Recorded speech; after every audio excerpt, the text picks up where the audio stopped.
welcome to our series, which marks the 143rd anniversary of the first Girmitiyas arriving in Fiji. In this series, we will hear from renowned Girmit historians and creative artists. In this episode, we will be hearing from Professor Jacqueline Leckie on madness, mental health, and Girmitiyas in Fiji. Professor Leckie is a researcher and writer based in Dunedin. She is an adjunct research fellow at Victoria University of Wellington and a conjoint associate professor at the University of Newcastle in Australia. Professor Leckie's expertise includes mental health, the Indian diaspora, gender, ethnicity, and work within Asia Pacific. She has taught at the University of Otago, University of the South Pacific, and Calcutta University. Professor Leckie serves on the editorial boards and international advisory boards of multiple journals, including that of the Global Girmit Institute's Indentured papers, Studies on Girmitiyas. She has an extensive publication record. Her latest books are Colonizing Madness, Asylum and Community in Fiji, published in 2020, and Invisible, New Zealand's History of Excluding Kiwi Indians, published in 2021. Let us now hear from Professor Leckie. Kia ora koutou katoa and namaste. I'm Jackie Leckie and I'm here today to share with you a short presentation on madness, mental health and Girmitiyas in Fiji. On this 143rd commemoration of the landing of the first Girmitiyas in Fiji, we can look back at the remarkable history of how they and their descendants forged new lives in communities that have been very much part of what has made the Fiji nation. But I'm reminded of a very moving visit I made in 2017 to Nisalai Reef to see the remains of where the Girmitiyas ship, the Syria, was wrecked in 1884. Survivors were rescued by local Fijians and Indians, led by Dr. William McGregor, who recalled people falling, fainting, drowning all around, the cries for instant help, but emphasised by looks of agony. Now, McGregor's intervention parallels his efforts to rescue wrecked minds and lost souls, as during the same year he introduced lunacy legislation and was important in setting up the public lunatic asylum in Fiji. One reason for this, but certainly not the only reason, was because of the arrival of insane Girmitiyas. And that research is part of my recently published book, Colonizing Madness, Asylum and Community in Fiji. Now, the asylum was much later called St. Giles. It was founded back in 1884, and it was a place where the mad were sent, a place of death where people were forgotten, locked away, sometimes for many years, people such as Shebaran. He arrived in 1899 as a Girmitiya on the Ganges and completed his contract. He thought that Indians and Europeans were plotting against him and threatened to murder them. In 1905, he assaulted another Indian, threatened a European overseer, and tried to hang himself. He was committed to the asylum, and that's when he stopped talking for the next 36 years until he died in 1941. Shebaran's story raises questions about what care was available in the community for mentally disturbed Girmitiyas, both very severe in his case and for those suffering the more silent forms of distress, such as depression or melancholia, as it was called in those days. What would have been his fate if he had not been committed? If he wasn't found insane, he would have probably been sent to prison. He might have been repatriated to India, but because he was sent to the asylum, he had to have been cured for 12 months before being allowed to return to India. The historian Ken Gillian painted a very despondent picture of those people who were repatriated. and the outcome was undoubtedly even more bleak for former patients who had no money or family, like Shebaran. It's also unlikely that Shebaran had traditional care, such as folk remedies or spiritual or Indian healing. We have little evidence of exactly when Indian forms of healing were transferred to Fiji. Some Girmitiyas may have practiced traditional healing or turned to Fijian healers, but the sick were usually sent to plantations where they received only a tiny bit of care. New social and community ties and alternative livelihoods to plantation labour emerged before Girmit ended, but many Indians, including those who were mentally unwell, were not supported by these networks or charitable or state provision for the poor. Several Indian mental patients were destitute. Once their indentures ended, more Indians flowed into Fiji's urban centres. Some were extremely mentally disorientated, such as 2 former Girmitiyas committed to the asylum in 1918. One was a male lunatic living in the bush in Mathuata, with a wild appearance, neglected sores on his body, disconnected stories, delusions as to devils persecuting him, and his clothes being torn up. Another was a female who looked mentally deficient and was found crawling and starving along the road on Ovalau. Some other Girmitiyas left the plantations and went bush. Transient people were also left alone or ignored until they were considered a threat or a nuisance to others, such as Sukadaya, a destitute and the first female patient in the asylum. And there she suffered from what was probably melancholia and mania. And her sad fate has been recorded in the Suva Times. There is an insane Indian woman who wanders about, choosing the most populous parts of the town in a state of sometimes more than semi-nudity.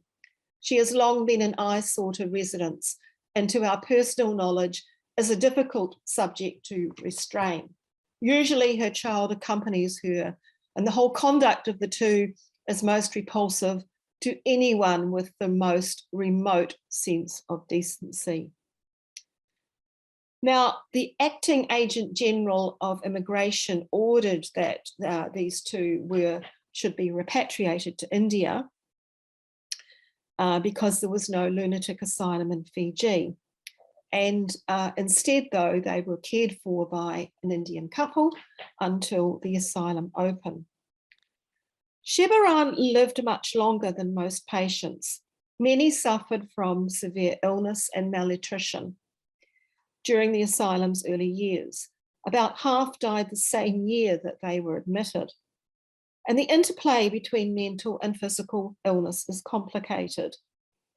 Poor diet, poor hygiene, infections, hookworm infection, anemia, dysentery, influenza, tuberculosis, all these took a huge toll on the body and the mind.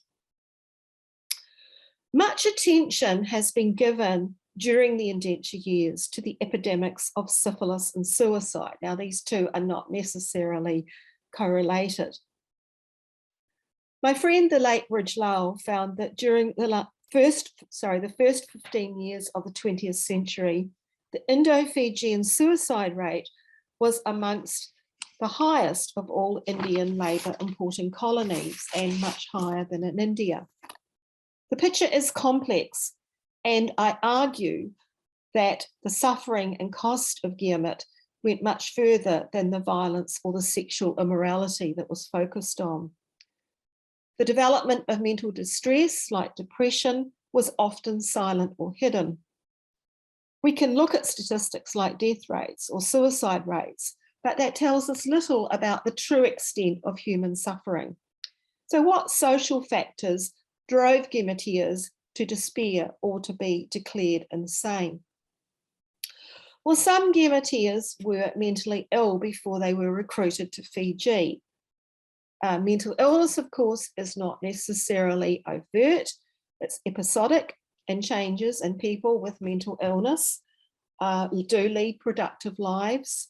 Labourers with previous episodes of insanity could pass through the recruitment process, and the recruiters' greed might lead them to turn a blind eye to those who were mentally incapacitated.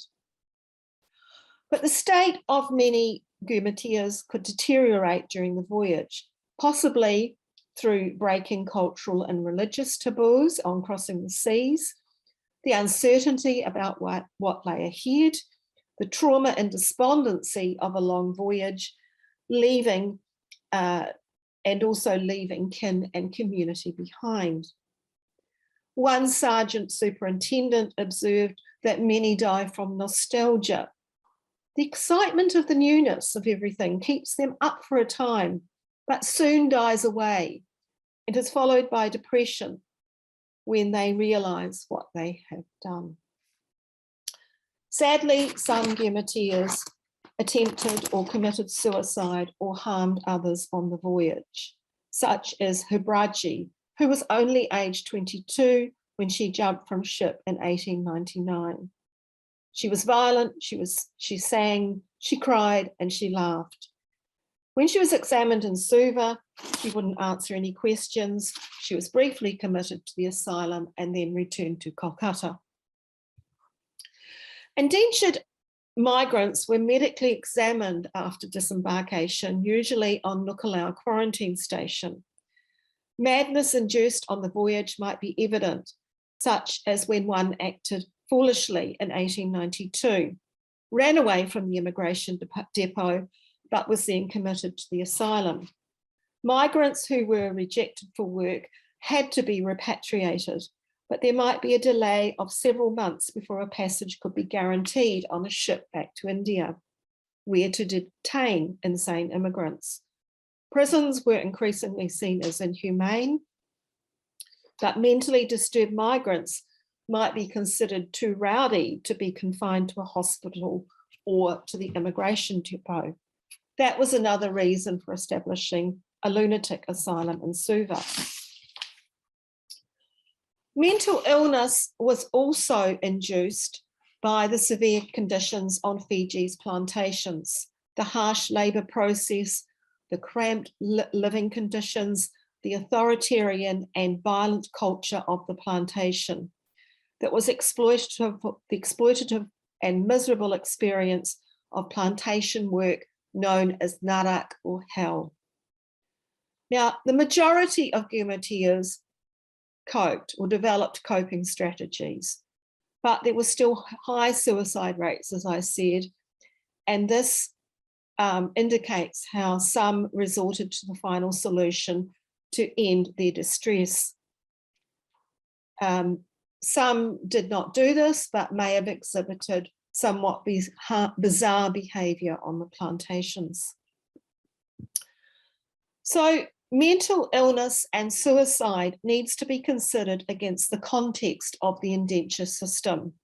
It's a point that Ridgellow made very strongly when he looked at suicide and how indenture disrupted the networks of kinship, marriage, caste, and religion. But we're still learning about the neurological and biochemical effects of prolonged deprivation, the effect on diet, illness, infection, and stress, which may have induced suicide and mental illness. The number of Girmitiyas suffering mental depression or melancholia can never be determined, but it would have been very high, I think. Doctors diagnosed melancholia from classic signs such as refusing to eat, drink, speak, sadness, lethargy, and crying. But depression has received less attention in the historic literature than that of suicide. So disease, mental illness, and destitution speaks to the hidden and human costs brought by indenture. Girmitiyas experienced enormous environmental and cultural displacement and separation from loved ones. Here is a couple of excerpts of a woman who was committed to the asylum but had thoughts of her children dying of her children in India, and she died a year later in the asylum. In 1921, Nizar, who was in his 20s, attempted to slit his throat in the cane fields. He had been plagued by dreams that the doctors called hallucinations, in which his parents asked, "What did you leave your house for and go to another country?" And he believed that his father wanted him to come back. Nizar was admitted to the lunatic asylum. But only a small number of Girmitiyas were committed to the asylum, confined where they were also strangely cared for. Was it any better outside the asylum, in prison, or even the cramped conditions of the lines or in the Indian depot or poorhouse or on the ships? What does freedom mean in any of these coercive institutions? What agency did the mentally ill have? Shebaran stopped speaking. Was that how he coped? Was it a form of agency? Or was he very ill and showing the effects of severe trauma? Beyond the asylum, unknown numbers of Girmitiyas suffered from severe mental distress. Some were already worn down by their physical and social dislocation, and they were tormented by their mental condition and tragically sought release in suicide. Others did live, were free from indenture, and perhaps wandered in the towns or in the bush. But among these were also those who were suffering poverty and disease. And an important question is, how has mental trauma and distress passed down through generations? This legacy reveals the ongoing hidden costs of indenture since the first Girmitiyas arrived in Fiji. It's a little known part of that history, but I'd like to thank Radio and Television UPNA for this opportunity to share my research. Thank you.